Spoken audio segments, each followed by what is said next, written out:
Nigeria is now among the top contributors to global GDP growth. Hello guys, welcome to Solid Finance Podcast and it's Finance with Abbas. On today's episode, we're talking about what it means for Nigeria to be a top contributor to the global GDP growth, how it affects Nigerians, how it's going to help us in the future, and is Nigeria's economy the best in the whole of Africa? Let's dive right in. Nigeria is now one of the top contributors to the global GDP growth. That is great news for some people, and for some people, that is worrisome. How can Nigeria be on the list? Your questions are valid, and today we are going to talk about it. Most people wonder, what does it mean for Nigeria to be a top contributor to the global GDP growth? GDP means gross domestic product. That is the total value of goods and services produced in an economy. So when Nigeria was called out as one of the top contributors to the global GDP, it did not mean that Nigeria was rich or we were overdeveloped.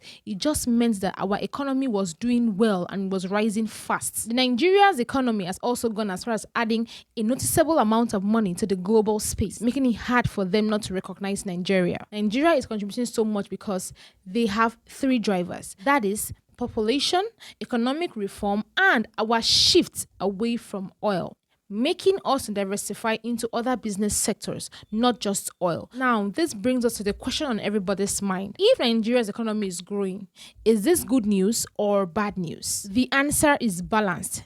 It is good news, but it is not also enough. Let me explain why. Nigeria being a top contributor means that we are now becoming relevant economically. The relevance attracts developmental funding, more investors, and more business deals, meaning this is a good news for all Nigerians. And that leads us to the biggest contradiction. Is Nigeria's economy the best in the whole of Africa? For the past 15 years, it has been recorded that South Africa has the biggest economy in the whole of Africa. I mean, they were better than Nigeria, they were better than Ghana, they were better than Kenya, they were better than Tanzania, and of the likes. But a few days ago, the list of the top 10 countries that are contributors to GDP growth came out. And the only African country on that list was Nigeria. And now, let's take a look at the list. Top 10 contributors to global real GDP growth 2026.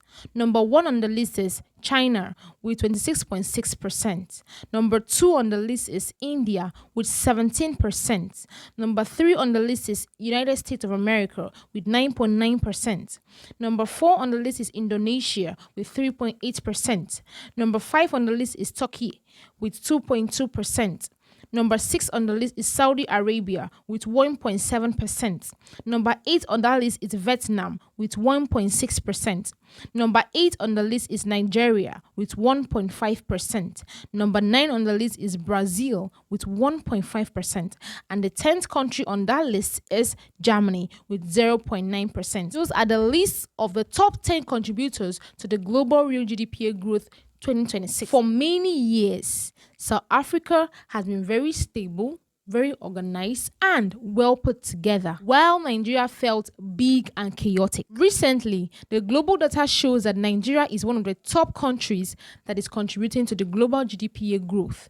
That sounds funny or sounds unreal until you look closer and deeper. South Africa is older and more matured, while Nigeria is young and thriving. Nigeria has a population of over 200 million people, while South Africa has a population of 60 million people. Already, the difference is clear. What powers the economy of South Africa and Nigeria? In Nigeria, our growth comes from our everyday life, from our phone calls to our data, to our oil, to our transfers on fintech apps, and to our small businesses. It has been recorded that the highest number of small business owners are found in Nigeria. Meanwhile, in South Africa, their economy works differently. They depend solely on mining, manufacturing, and exporting. Those are very strong sectors, but those sectors don't just grow overnight, and hence brings why Nigeria is thriving globally. While South Africa is building carefully and steadily, Nigeria is busy building quickly and widely. These two differences explain something very important.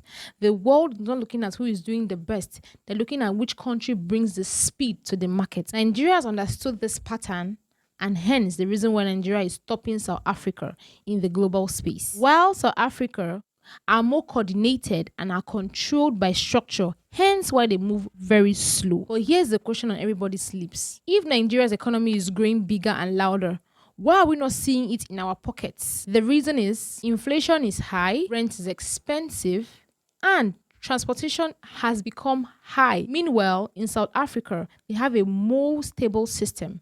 Their inflation is being controlled and they have better access to services. Now, here is the contrast. Nigeria has the movement but little comfort. Meanwhile, South Africa has the structure but limited opportunities. Just so you know, the headlines doesn't mean that Nigeria is now rich and we are out of poverty. It just means that Nigeria has more opportunities now. It's now going to be in your place and my place to make good use of this opportunity.